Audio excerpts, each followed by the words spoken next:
دلربا کی آپ نیکسٹ ایپیسوڈ میں دیکھیں گے کہ صنم کے بھائی کی شادی اب سحرش کے ساتھ ہو چکی ہے۔ سحرش تو وہی لڑکی ہے جس کے ساتھ جنید کی والدہ اس کی شادی کرنا چاہتی تھیں، اور جنید نے صرف صنم کی محبت کی وجہ سے اس رشتے سے انکار کر دیا تھا۔ اور جب جنید کی والدہ کو یہ پتہ چلا تھا کہ وہ لڑکا جس سے سحرش کی شادی ہو رہی ہے وہ صنم کا بھائی ہے، تو اس کے بعد وہ یہ ٹھان چکی ہیں کہ یہ ساری حقیقت وہ سحرش کے گھر والوں کے سامنے لے آئیں گی، تاکہ ان کو پتہ چلے کہ ان کی بیٹی صنم کس قسم کے کریکٹر والی لڑکی ہے۔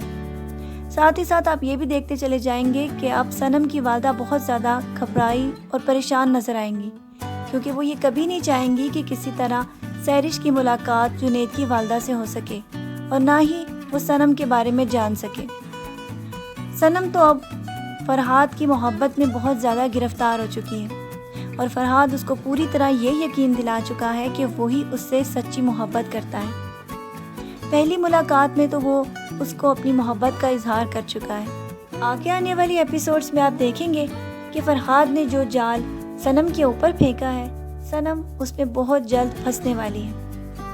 کیونکہ آپ لوگ یہ جانتے ہیں کہ صنم اس گھر میں صرف اسی لیے رہ رہی ہے کہ خرم کے والد نے یہ گھر اس کے نام کر رکھا ہے، اور شرط یہ ہے کہ اگر وہ خرم سے خلا لے گی تو گھر اور جو چیزیں انہوں نے صنم کو دی ہیں وہ آٹومیٹکلی خرم کے پاس چلی جائیں گی۔ یہ سارا کا سارا جال نتاشا کا پھیلایا ہوا ہے، کیونکہ وہ یہ چاہتی ہے کہ کسی طرح صنم کسی کی محبت میں گرفتار ہو کر خرم سے خلا لے لے، تاکہ وہ جائیداد جس کے لیے اس نے خرم کے ساتھ شادی کی ہے وہ اس کو مل سکے۔ فرحاد صنم کو اپنا گھر دکھا کر اس بات سے آگاہ کر دے گا کہ وہ بہت ہی زیادہ امیر لڑکا ہے، اور اگر صنم اس سے شادی کر لے گی تو یہ سب کچھ اسی کا ہی ہے، جبکہ وہ اپنے پلان میں جلد سے جلد یہ کوشش میں لگا ہوا ہے کہ کسی طرح صنم اس کے ساتھ شادی پر تیار ہو جائے۔ اسی لیے وہ بار بار اس کو اس بات کا احساس دلا رہا ہے کہ خرم کے ساتھ کی ہوئی شادی کو اسے ختم کر دینا چاہیے، کیونکہ یہ ایک محض رشتے کی شادی ہے جس کی اس کی زندگی میں کوئی ضرورت نہیں۔ جبکہ صنم کو پرپوز کرنے کے بعد وہ اس کو بار بار اس بات کے اوپر اکسائے گا کہ کسی طرح وہ خرم سے خلا لے لے، اور خرم کو خلا لیتے ہی جو کچھ اس کے نام ہے وہ آٹومیٹکلی اس کے نام سے ہٹ جائے گا۔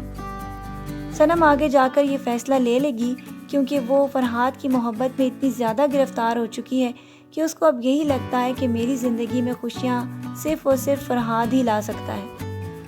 اور آگے اس فیصلے کے اوپر اس کو بہت زیادہ پچھتانا بھی پڑے گا جب فرحاد کی حقیقت اس کے سامنے آئے گی۔ ساتھ یہ بھی آپ دیکھ چکے ہیں کہ نتاشا کی بہن بھی اب اس کو اس بات کے اوپر فورس کر رہی ہیں کہ تمہاری شادی خرم کے ساتھ ہو چکی ہے، لہٰذا میں پاکستان آ رہی ہوں، تم میرا فلیٹ خالی کر دو۔ اور نتاشا بھی اب جلد سے جلد یہ چاہے گی کہ خرم کے سامنے صنم کی حقیقت لے آئے، جبکہ خرم کا دوست اب یہ چاہتا ہے کہ کسی طرح وہ خرم کی فیکٹری پر قبضہ کر لے، کیونکہ خرم کو تو نہ کاروبار کی سمجھ ہے اور نہ ہی کسی اور چیز کی، لیکن اس کے انکل کی وجہ سے اس کے کاروبار کو تھوڑا سا بچت ہو جائے گی۔ جبکہ ساتھ ہی ساتھ آپ یہ بھی دیکھتے چلے جائیں گے کہ صنم کے بھائی اور اس کی بھابھی کے آپس کے تعلقات میں بہت زیادہ تلخی آتی چلی جا رہی ہے۔ وہ اس لیے کہ صنم کی والدہ اب یہ نہیں چاہتی کہ کسی طرح سحرش کی ملاقات جنید کی والدہ سے ہو۔ ان کے اس سخت رویے کے اوپر بھی بہت زیادہ پریشانیاں آنے والی ہیں۔ ساتھ ہی ساتھ آپ یہ بھی دیکھیں گے کہ نتاشا اب صنم کا راز کہ وہ کسی اور لڑکے کے ساتھ افیئر چلا رہی ہے یہ خرم کے سامنے لے آئے گی، کیونکہ وہ تو یہ چاہتی ہے کہ کسی طرح صنم کی اس کے ساتھ خلا ہو جائے یا وہ اس کو طلاق دے دے تاکہ وہ اپنے پلان میں کامیاب ہو سکے، اور صنم اپنی بے وقوفی میں فرحاد کے ہاتھوں کھلونا بننے والی ہے، کیونکہ جس طرح وہ لڑکوں کو کھلونا بنا کر ان کی زندگی خراب کرتی آئی ہے، اب وقت صنم کا ہے۔ یہ سب کچھ جو اس نے لوگوں کے ساتھ کیا اب اس کے ساتھ ہونے والا ہے، اور اس کے پاس سوائے پچھتاووں کے اور کچھ بھی باقی نہیں رہے گا۔ سبھی کی شادی بھی ہو جائے گی، اور بعد میں اب صنم کو جب اس سب کے بارے میں پتہ چلے گا تو وہ بہت زیادہ شوق میں آ جائے گی۔ آپ کا کیا خیال ہے کہ صنم کے ساتھ ایسا ہی ہونا چاہیے؟ اپنی رائے سے ہمیں ضرور آگاہ کیجیے گا، اور مزید ڈراماز پروموز کے لیے ہمارا چینل دیکھتے رہیں۔ اپنا ڈھیر سارا خیال رکھیے گا۔ اللہ حافظ۔